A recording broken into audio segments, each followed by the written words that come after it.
네, 우리가 함께 읽은 이 말씀을 통해서요, 머릿돌이 그리스도이시기에 라는 제목으로 은혜를 같이 나누도록 하겠습니다. 하나님께서 또 우리에게 더 큰 은혜 주실 줄로 믿습니다. 지난 어버이 주일, 벌써 한참 지났는데요, 지난 어버이 주일 혹시 기억하시나요? 제가 그때 종이로 만든 꽃을 달고 앞에 나와서 찬양 인도를 했었습니다. 기억하시나요? 제가 이렇게 제법 손바닥만하게 커다란 이제 카네이션 달고 이렇게 나왔었는데요. 그 모습을 보시고 예배가 끝난 이후에 제법 많은 성도님들께서 아이고 너무 좋았다 그런 말씀을 좀 해주셨었어요. 또 감동이 되어서 또 좋았다, 또 나도 우리 자녀들 어릴 때 생각이 났다, 그런 말씀들을 해주시는 분들이 좀 많이 있었습니다. 사실 아이가 한 가정에 태어났을 때 냉정하게 따져보면 아주 가정에 큰 변화가 일어나는 것입니다. 부모는 굉장히 많은 의무를 지게 되어 있습니다. 이 아이를 먹여야 하고요, 씻겨야 하고요, 돌봐야 하고요, 같이 잠 못 이루고 많은 고생을 하게 되어 있습니다. 그래서 부모의 의무가 굉장히 많아집니다. 그러나 그럼에도 불구하고 여러분의 자녀들이 어릴 적에 그 모진 시간들을 다 견뎌내셨던 이유는 무엇입니까? 바로 의무도 많이 있지만 그 의무를 그럼에도 불구하고 감당할 수 있는 것은 그 의무를 녹여주는 기쁨이 그 안에 있기 때문 아니었나요? 아이가 밤새 잠도 못 자고 땡깡 부리고 하면서 엄마 아빠도 잠 못 자게 만들고 힘들고 속상하게 만들었을지라도 까꿍 한번 했을 때 반짝 웃어주면 그 얼굴, 그 모습 하나 보면서 힘을 내는 것 아닌가요? 제가 달고 나왔던 우리 아이가 만들어줬던 그 종이꽃, 그것도 저에게 같은 느낌을 주었습니다.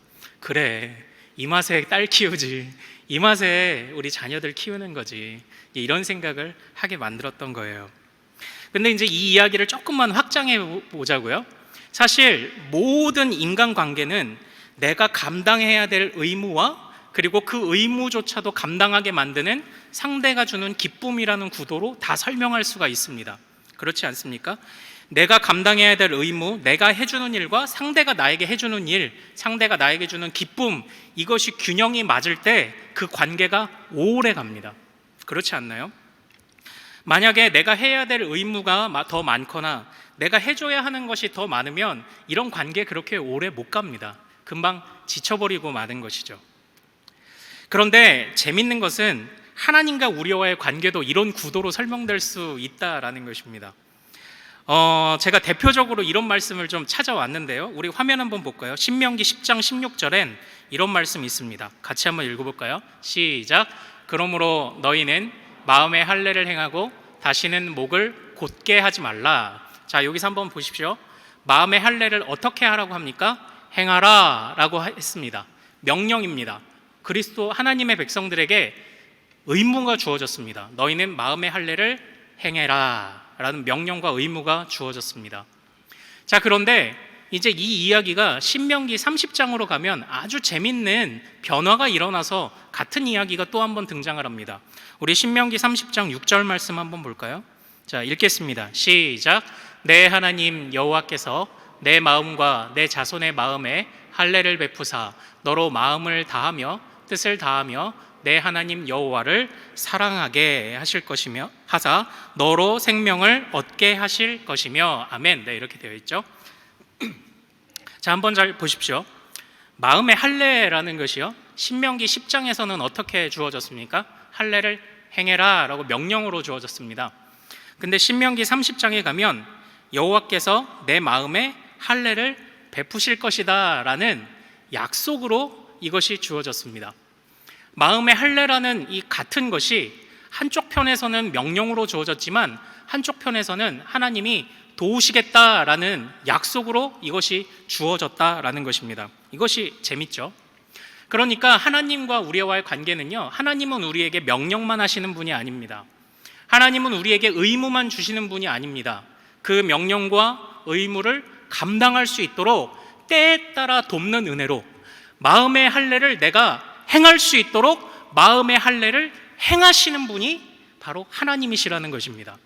그래서 우리의 그 신자들의 삶이 어떤 것입니까? 우리가 하는 최선을 다해 순종하고 또한 최선을 다해 하나님을 의지하고, 이것이 우리 신자의 모습 아닙니까? 내가 나 혼자만의 최선의 삶을 산다면 하나님을 외면하는 교만에 빠질 것이요, 하나님만 의지한다고 말한다면 우리는 게으른 사람이 될 것입니다. 그러나 신자의 삶은 최선을 다해 순종도 하지만 최선을 다해 하나님을 의지하기도 해야 하는 것입니다. 왜냐하면 명령만 주신 것이 아니라 주님이 은혜도 주셨기 때문입니다. 그래서 그 명령과 순종이 짐으로 느껴지지 않도록 때를 따라 돕는 은혜가 있는 것이죠. 그러나 주님이 우리에게 주시는 은혜는 단순히 어떤 상황 속에서 때를 따라 돕는 은혜로 그치지 않습니다. 주님이 우리에게 주신 은혜의 지극히 큰 것이 무엇입니까? 우리 출애굽기 20장 2절 화면으로 같이 한번 읽어볼까요? 자, 시작. 나는 너를 애굽 땅 종되었던 집에서 인도하여 낸 내 하나님 여호와니라. 아멘. 이렇게 되어 있죠. 이 말씀은 잘 아시는 것처럼 십계명의 말씀이 선포되기 바로 직전에 주신 하나님의 말씀입니다. 그러니까 이것입니다. 내가 너희에게 십계명을 왜 명하는지 아냐? 너 왜 이 말씀대로 살아야 되는지 아니? 그건 내가 너를 구원했기 때문이야. 이것이 주님이 우리에게 그 의무를, 명령을 주시는 이유인 것입니다. 그러니까 사실 주님이 명령 주시고 그 명령을 행할 수 있도록 그 힘을 더해 주시고 단순히 이런 차원이 아닙니다. 그것만이 아닙니다. 이미 주님이 우리를 구원해 주셨기 때문에, 그 큰 은혜를 받았기 때문에 우리는 하나님의 말씀에 순종하고 명령에 따라야 하는 의무를 당연하게 지게 되어 있는 것입니다. 그러나 그 의무가 무겁게 느껴지지 않는 것은 구원이 어느 것과 비교할 수 없는 큰 은혜이기 때문이다라는 것입니다. 그러나 문제는요, 구원이 항상 우리에게 이렇게 커다랗게 느껴지지 않는다는 것이 문제 아닐까요? 생각보다 구원이 우리 안에 큰 자리를 차지하고 있다고 느끼지 못하는 것 때문에 혹시 우리 안에 이런 문제들이 일어나는 것 아닐까요? 그렇게 느끼지 못할 때가 많이 있습니다. 이것은 요즘 들어서 저에게 있어서 가장 큰 고민거리이기도 합니다. 정말 구원이 내 안에 가장 큰 자리를 차지하고 있는가? 코로나 시대를 지나오면서 정말 마음대로 되지 않는 것들 투성이었습니다. 이 코로나라는 이 상황 자체도 마음대로 되지 않습니다. 이제야 끝날 것 같기도 하고 저제야 끝날려나 해도 벌써 2년째 우리가 이러고 있지 않습니까? 그리고 나름대로 이럴 때일수록 더욱 바른 믿음이 무엇이냐, 바른 예배가 무엇이냐, 또 바른 교회의 모습이 무엇이냐, 바른 가정의 모습이 무엇이냐, 바른 성도의 삶이 무엇이냐, 이제 이런 것들을 탐구해 가면서 그동안 우리 안에 혹시라도 끼어 있었던, 우리가 착각해왔던 거품을 진짜라고 착각했었던 우리의 눈을, 삐뚤어진 시각을 걷어내자고 나름대로 탐구하고 연구하였지만, 연구하고 탐구하고 그리고 주님이 주시는 그 가르침들을, 참된 예배, 참된 믿음, 참된 교회, 참된 가정, 참된 그리스도의 삶을 묵상하면 묵상할수록 현실의 내 모습과 너무나도 높아 보이는 그 하나님의 이상 사이의 그 괴리감 사이에서 정말로 무너졌던 그런 경험도 많이 했었습니다. 그 괴리감을 어찌할 수 없어서 정말 마음대로 되지 않는 그런 답답함들이 제 안에 찾아왔던 적도 많습니다. 여러분들은 어떠신가요? 그것들을 위해서 또 이제 기도 안 해봤겠습니까? 기도했습니다. 그러나 어쩐 일인지 주님이 저에게는 그렇게 응답을 빨리 주시는 것 같지 않았습니다. 결국 또 마음대로 되지 않는 일들이 늘어나죠. 정말 이상하지 않습니까? 바른 믿음이 무엇인가를 탐구해 갔더니 근심이 더 커지고요, 바른 교회, 바른 신앙, 바른 가정, 바른 그리스도인의 삶을 탐구해 가면 탐구해 갈수록 더 작아지는 나를 발견합니다. 결국 기도도 하지만 마음대로 되지 않는, 기도 응답조차도 마음대로 되지 않는 모습 속에 제 마음속에 더욱 큰 좌절감들과 낙심이 찾아올 때가 많이 있었습니다. 그러나 우리는 한편으로 알고 있지 않습니까? 저의 생각과 여러분의 생각이 다르지 않다는 것 알고 있습니다. 그것이 무엇입니까? 아무리 그래도 우리가 예배는 멈출 수 없고, 아무리 그래도 주님 앞에 더욱 엎드리는 것은 멈출 수 없다라는 것을 우리 가슴 한켠에 우리는 다 가지고 있습니다. 그러나 그것이 잘 되시던가요? 잘 안 되었습니다. 적어도 저에게는 그런 좌절과 고민의 시기들이 많았습니다.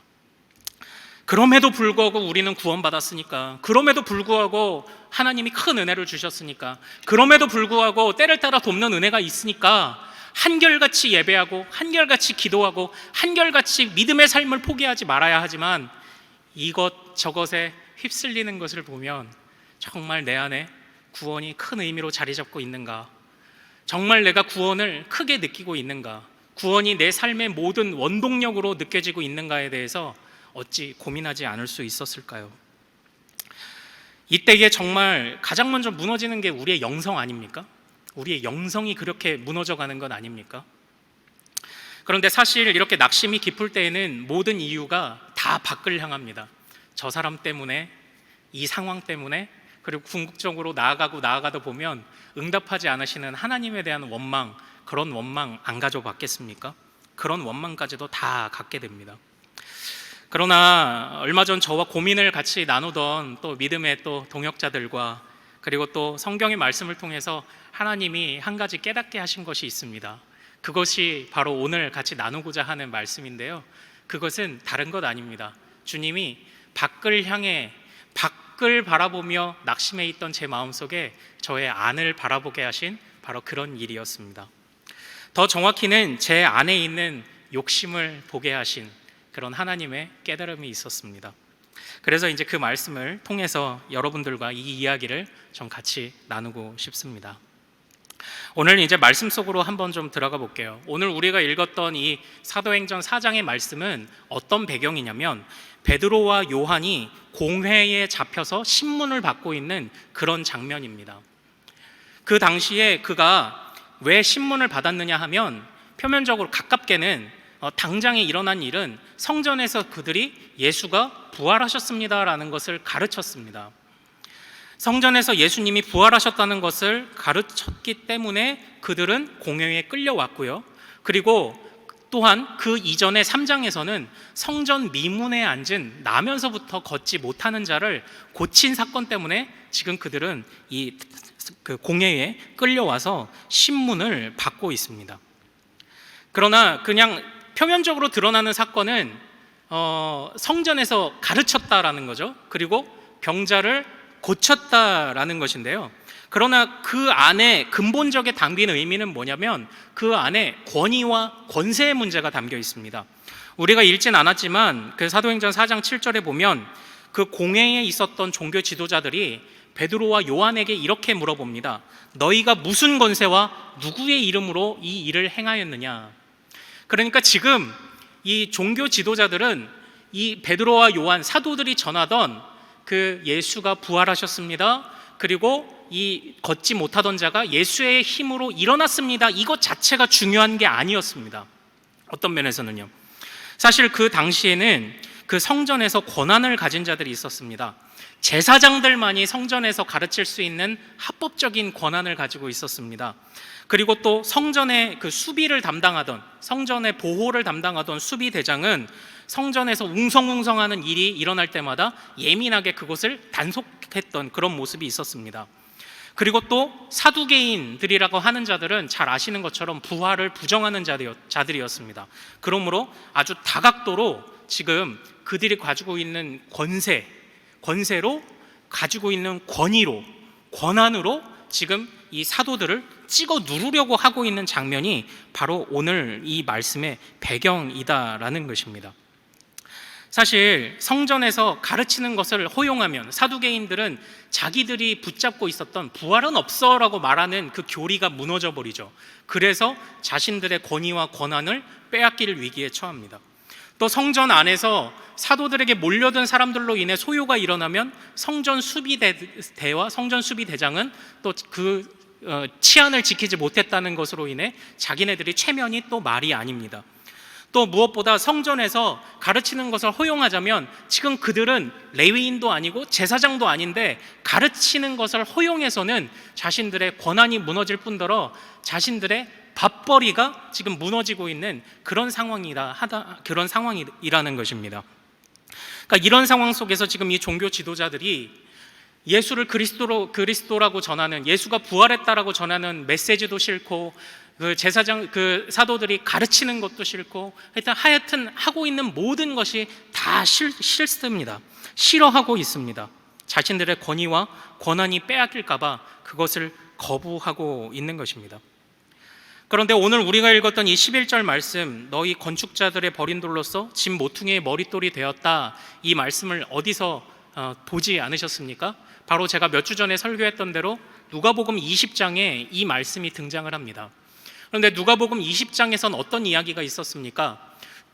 포도원 주인이 소장농에게 포도원을 경작하도록 맡겼는데, 그런데 이제 기다림 끝에 얼마간의 소출이 있어서 그 소출, 즉 소작농들에게 세금을 받기 위해 종을 보내었더니 그 종을 매를 때려서 보내고, 또 종을 보내었더니 또 그 종을 쫓겨보내고, 다음 종을 보내었더니 죽여서 보내지도 않고, 그러다가 맨 마지막에 누굴 보냈습니까? 아들을 보내었는데 그 아들조차도 죽여서 아무런 그 주인의 권위조차도 그 주인에게 내어야 할 세금을 내지 않으려 하는 그런 꼼수를 부렸던, 그런 악한 행동을 저질렀던 소작인에 관한 이야기가 누가복음 20장에 등장했던 것을 잘 기억하실 것입니다.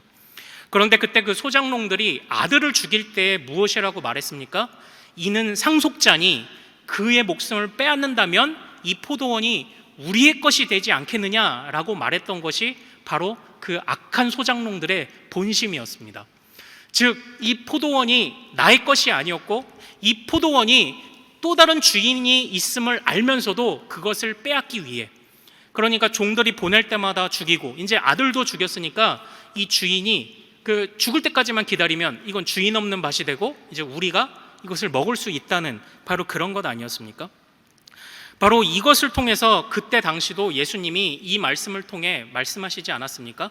그러나 너희가 그렇게 모퉁이돌 취급했던 바로 그 그리스도가 머릿돌이다 라고 이야기를 하면서 그들의 악한 행동들을, 악한 계획들은 잠시는 성공하는 것 같지만 결국 무너져 버릴 것이라는 바로 그 사실을 예수님이 말씀하지 않으십니까?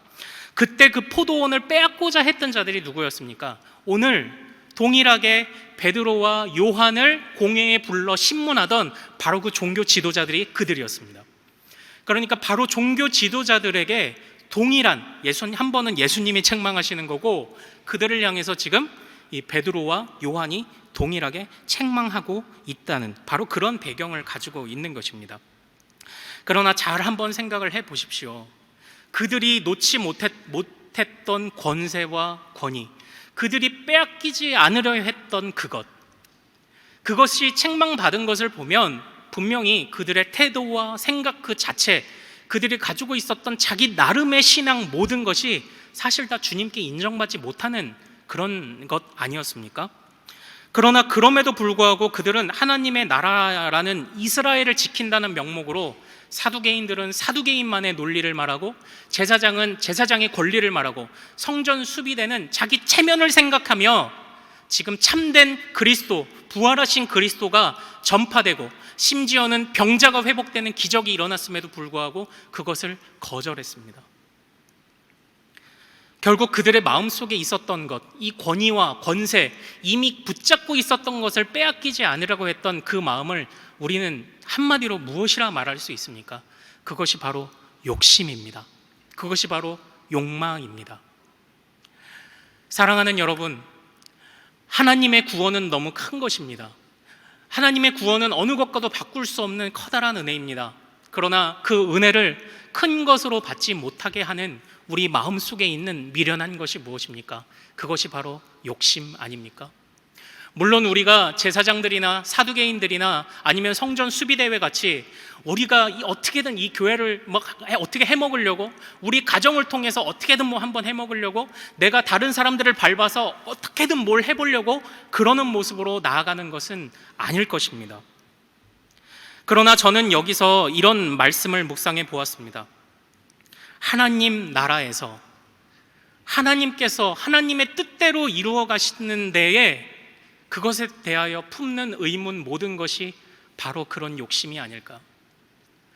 우리가 최선을 다해서 순종도 해야 하지만, 최선을 다해서 하나님을 의지도 해야 하나, 그러나 하나님을 의지하지 못하는 그 모든 것이 바로 욕심이 아닐까, 저는 그런 생각을 한번 해보게 되었습니다. 우리의 가정, 우리의 나라, 우리의 교회, 우리의 삶의 모든 형편 잘 되어야죠. 잘 되어야죠. 그러나 하나님께서는 그의 백성들을 부르실 때에 항상 하나님의 놀라운 일들을, 선한 능력을 하나님께서 드러내시는 데에 그것만을 위해서 그의 백성들을 부르시지 않았습니다. 하나님은 사랑의 하나님이시기도 하지만 하나님은 공의의 하나님이십니다. 그래서 하나님은 그의 백성들을 때로는 인내하게도 하시고 때로는 그 깊은 수렁 속에 빠지게 하시면서 하나님의 공의를 드러내시는 것이 바로 하나님의 뜻입니다. 우리는 이러한 상황들, 코로나 상황들이 빨리 해결됐으면 좋겠고, 우리는 우리 가정의 문제가 빨리 해결됐으면 좋겠고, 교회와 예배가 빨리 어떻게 정상화되었으면 좋겠고, 여러 가지 생각들을 갖지만 혹시 그러한 마음조차도 하나님께 모든 것을 내어 맡기지 못한 욕심은 아니었을까? 그것을 한번 돌아보게 되더라라는 것입니다. 사실 사랑하는 여러분, 우리가 가지고 있는 믿음, 신앙생활, 그것이 무엇입니까? 저는 저의 고민을 나누던 스승님에게 아주 중요한 말씀 한 가지를 들었습니다. 바로 믿음이 무엇인지, 신앙생활이 무엇인지 보여주는 아주 중요한 구절이 하나 있더라고요. 그것은 바로 요한복음 3장 12절과 13절인데요. 우리 화면을 참고해서 한번 같이 읽어보겠습니다. 시작. 내가 땅의 일을 말하여도 너희가 믿지 아니하거든 하물며 하늘의 일을 말하면 어떻게 믿겠느냐?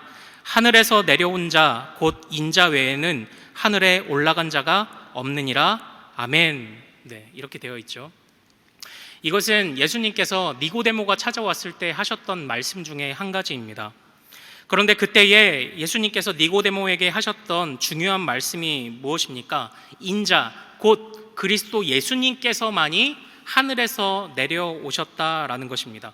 그리고 장차 내려오신 그리스도가 하늘로 올라갈 것이라는 말씀을 하셨습니다. 사랑하는 여러분, 믿음이라는 것이 무엇입니까? 바로 그리스도와 함께 우리는, 다시요, 믿음이라는 것이 무엇입니까? 하늘에서 오신 그리스도와 함께 우리는 하늘로 가는 것이 구원이고, 그 길을 함께 걸어가는 것이, 그것이 믿음입니다. 그러므로 우리가 신앙생활을 할 때에 우리가 나아가는 인생길은 어떤 길입니까? 우리의 인생길은 하늘 가는 길입니다. 우리의 인생길은 방향이 있습니다. 목표가 있습니다. 그리스도와 함께, 그리스도와 더불어, 그리스도를 의지하여 우리는 하늘로 가는 것입니다. 바로 그때에 우리는 하늘로 가는 길 위에 서 있는 사람들이라는 것, 이것을 기억하는 것이 아주 중요합니다. 그리고 교회는 그 길을 인도하는 최고의 안내자라는 그런 인식을 갖는 것이 아주 굉장히 중요한 것입니다. 그러므로 우리가 이 나아가는 길에 있어서 우리가 아무리 길이 막혀도 우리가 고향집에 목표를 찍었으면 그 길을 따라가지 않습니까? 아무리 우리가 고속도로를 달리고 있을 때 아무리 이 막힌 길을 벗어나고 싶어도 당장 벗어날 수 없음을 이미 우린 알고 견디고 버티고 있지 않습니까? 그것과 비슷합니다. 그리스도와 함께 하늘로 가는 길에 있어서 때로 우리에게 인생에 장애물이 나타날 수도 있을 것입니다. 그러나 견디고 버티는 것입니다. 왜냐하면 우리는 하늘로 가는 길 위에 서 있는 사람들이기 때문입니다. 때때로 이 길을 벗어나고 싶을 때에도 이 길을 벗어나면 하늘로 갈 수 없다는 것을, 참된 구원으로 나아갈 수 없다는 것을 신뢰하고 있기에 이 길 벗어나기를 주저하고 벗어나지 않으려 몸부림치고 발버둥치는 것, 이것이 바로 믿음 아니겠습니까? 그런데 하늘로 나아가는 바로 그 길 위에서 우리로 하여금 자꾸 뛰쳐나가게 만드는 것이 무엇입니까? 하늘로 가는 이 길을 답답하게 느끼게 만들고 그리스도와 함께 가는, 더디 가는 발걸음을 너무나도 속상하게 느끼게 만드는, 하나님이 우리와 함께하고 계시고 하나님이 우리에게 구원을 열어주셨다는 그 사실을 아주 작은 것으로 만들어버리는, 그것이 무엇입니까? 그것이 바로 우리의 욕심입니다. 그것이 바로 우리의 교만입니다.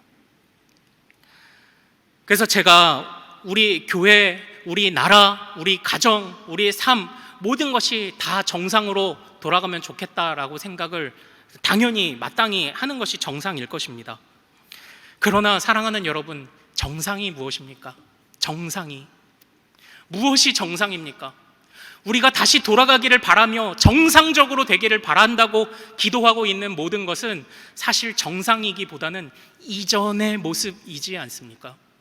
그러나 이전의 모습으로 돌아가기 위해서 기도하는 것을 뛰어넘어 이 상황 자체를 주님께 내어 맡기는 그런 기도가 우리 안에 있었습니까? 기도는 점점 더 하나님 예수 그리스도를 정말로 머릿돌 대신 머릿돌의 위치로 더욱 섬길 수 있도록 우리의 욕심은 가라앉히고 머릿돌 대신 주님이 우리를 이끌어 가도록 우리가 함께 씨름하는, 그리고 인내하기를 결단하는 시간이 기도여야 되는데, 기도하는 매 순간순간마다 우리의 생각과 욕심을 앞세우며 머릿돌 대신 그리스도를 자꾸만 모퉁이돌로 끌어내리고 있는 것이 혹시 우리의 모습은 아닌지, 제 안에 그런 고민이 참 많이 있었습니다. 나는 어떤 욕망을 가지고 있느냐? 나는 어떤 욕심을 가지고 있는 사람인가? 내가 내 가정을 위한다고, 이 나라를 위한다고, 이 교회를 위한다고, 또한 우리 성도들을 놓고 기도한다고도 하면서도 내가 정말로 최선을 다해 주님께 맡겨 보았는가? 거기에 대해서 자신 있게 얘기를 못 하겠더라고요.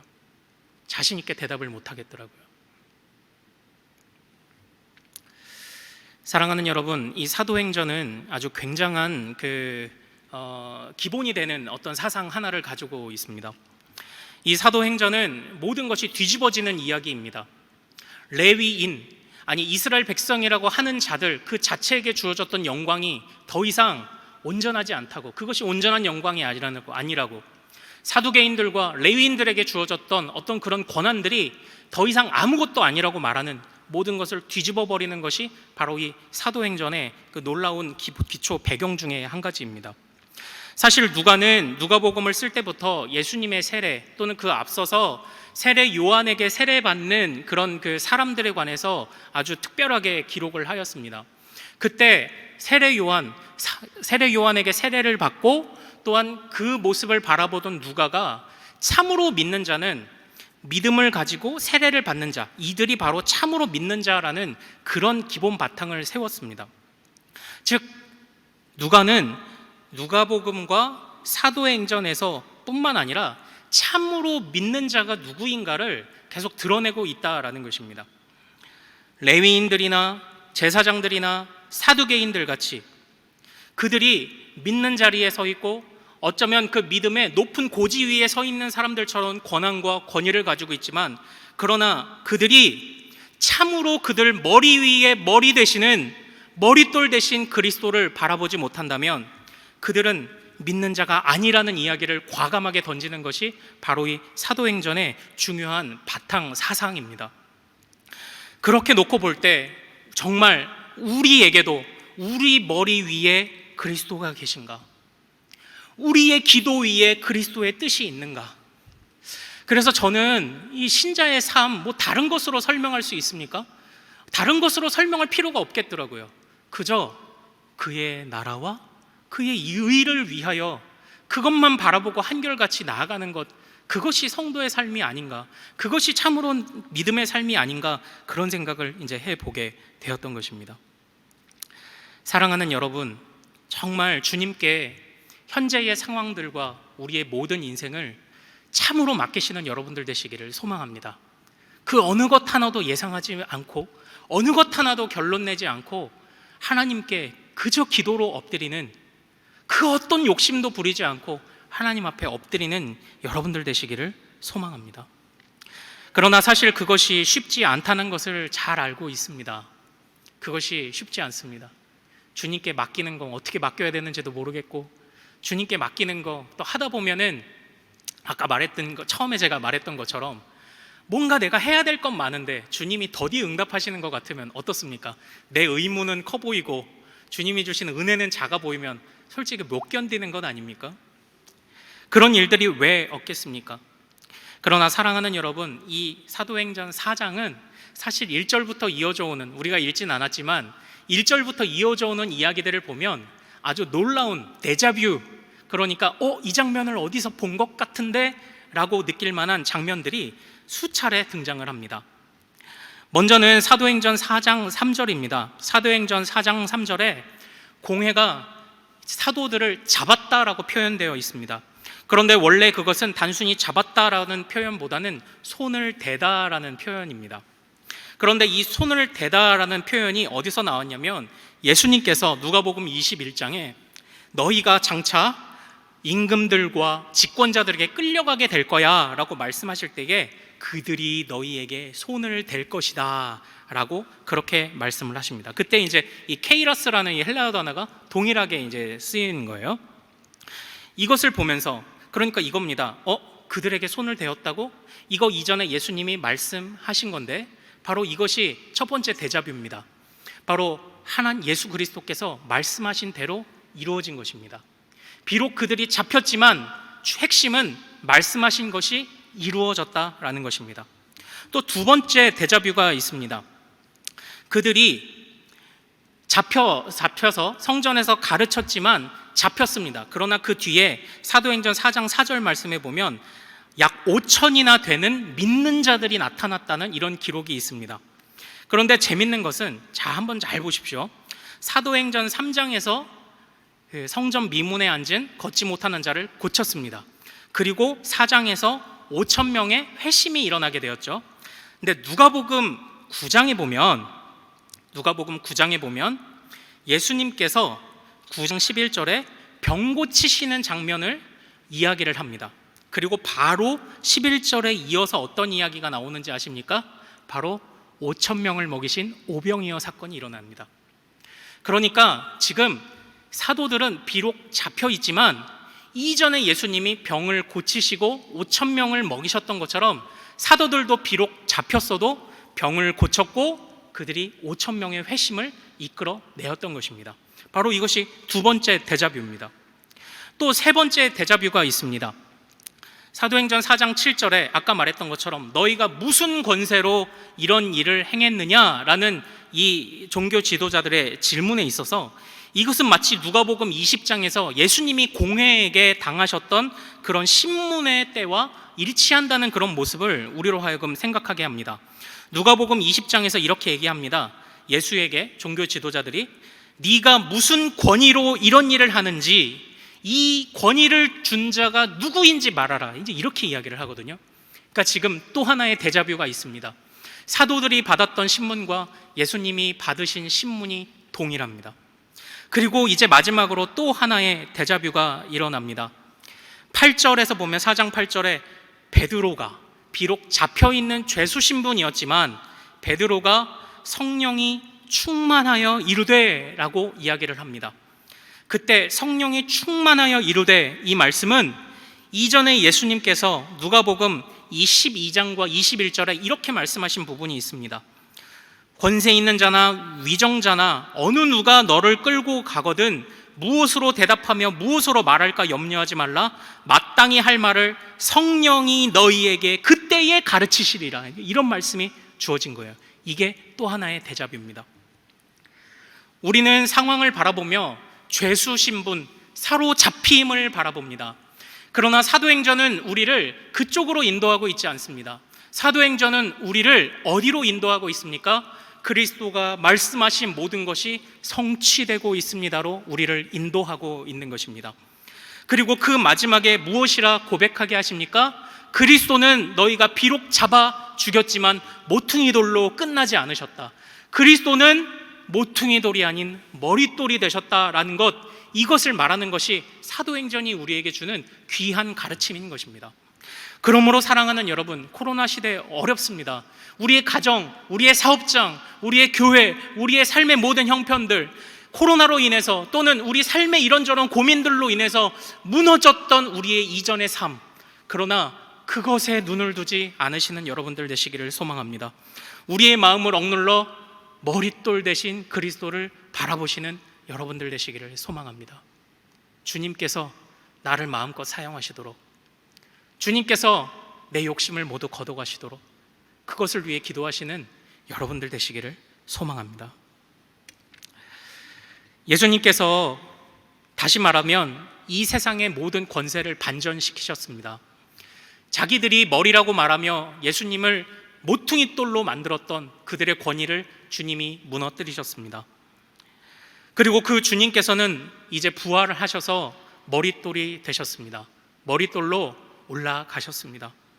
우리가 함께 지금 이 신앙생활을 같이 하는 것이 바로 그 머릿돌 대신 그리스도이십니다. 우리가 그 주님과 함께 가고자 하는 것이 바로 저 하늘입니다. 그러므로 그 안에 우리의 어떤 욕심도 들어갈 자리가 없습니다. 우리의 욕심을 주님께서 걷어내시고 정말 구원이 너무나도 감격스럽고 기뻐서, 주님과 함께 하는 것이 너무나도 감격스럽고 기뻐서 내가 이 하늘로 가는 이 십자가의 길을 절대 포기할 수 없습니다. 이런 고백만이 우리 안에 있어야 할 줄로 믿습니다. 그 어느 누구도 하늘에서 온 자가 없습니다. 오직 예수님만이 하늘에서 오셨고, 그러하기에 우리를 저 하늘로 인도할 자는 예수님밖에 없는 줄로 믿습니다. 사랑하는 여러분, 어려운 일들이 많이 있으시겠죠. 그러나 그럼에도 불구하고 우리 마음속에 어떤 마음이 자리 잡아야 합니까?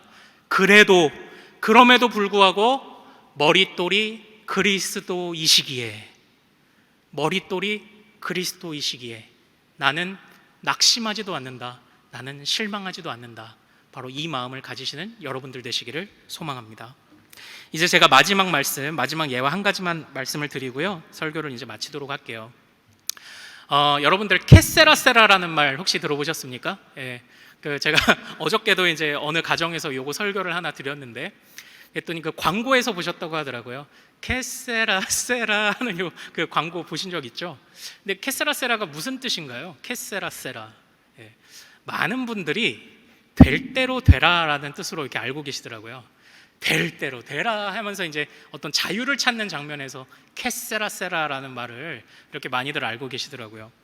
그런데 이 케세라세라가, 제가 이제 이 의미를 설명드리기 위해서 한 가지 이야기를 말씀드릴 건데, 이것이 그 영국의 프리미어리그의 축구팀인 맨체스터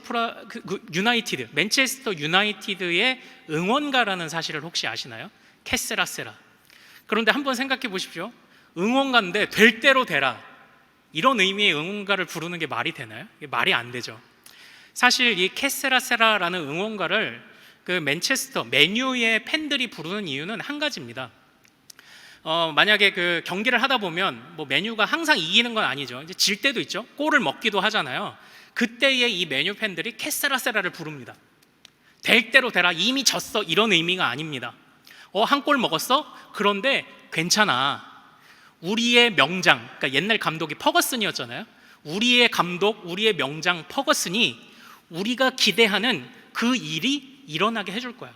비록 지금은 한 골 먹었지만 결국 퍼거슨이 우리를 승리로 이끌어 줄 거야. 이런 의미에서 케세라세라를 부르는 거예요. 그러니까 케세라세라의 원래 의미는 될 대로 되라가 아니라 일어날 일은 일어나게 돼 있다라는 뜻입니다. 일어날 일은 일어나게 돼 있다. 사랑하는 여러분, 우리 믿음에 있어서도 이 케세라세라가 필요합니다. 아무리 많은 장애물들이 우리를 가로막을지라도, 우리의 구원을 작게 보이게 만드는 수많은 욕심들이 우리의 마음을 안개처럼 어둡게 만들지라도, 어떤 어려움이 있어도 절대 우리가 포기하지 말아야 할 것은, 이 어려움이 일어날 일을 일어나게 하시는, 계획한 일을 일어나게 하시는 그 하나님의 역사를 막을 수 없다라는 것입니다. 세상의 수많은 욕심과 권위와 그것들이 예수 그리스도를 바닥으로 쳐넣어 모퉁이 돌 만들려고 하여도 예수 그리스도는 머릿돌로 이미 올라가셨기에, 예수 그리스도는 머릿돌이시기에 그리스도께서 이루시는 일들은 이 사도행전의 수많은 데자뷰와 같이 반드시 일어나게 되어 있다라는 것입니다. 바로 하나님의 계획은 온전히 일어나게 될 것이라는 뜻입니다. 그러므로 실망하지 마십시오. 한 골 먹은 것처럼 낙심이 찾아오고 수많은 장애물들이 우리를 가로막을지라도 실망하지 마십시오. 우리가 이것이 바른 것이라고 말하며 이렇게 되어야 된다고 말하면서도 그 안에 혹시 우리의 욕심을 담고 있다면 그 모든 욕심을 걷어내십시오. 왜냐? 오직 주님의 뜻만이 온전히 설 것이기 때문입니다. 이것을 놓고 정말 우리의 모든 생각들, 모든 것들 무장해제하고 주님 앞에 기도하시는, 그렇게 이 어려운 시기들을 인내하게 하시는 그 주님의 무한한 은혜를 절대 잃지 않는 여러분이 되시기를 소망합니다. 우리 오늘 말씀 붙잡고 좀 한번 기도할까요? 그래도 이 세상을 살아가는 동안에 나의 힘을 의지할 수 없으니 기도하고 낙심하지 말 것은 주께서 참 소망이 되심이라.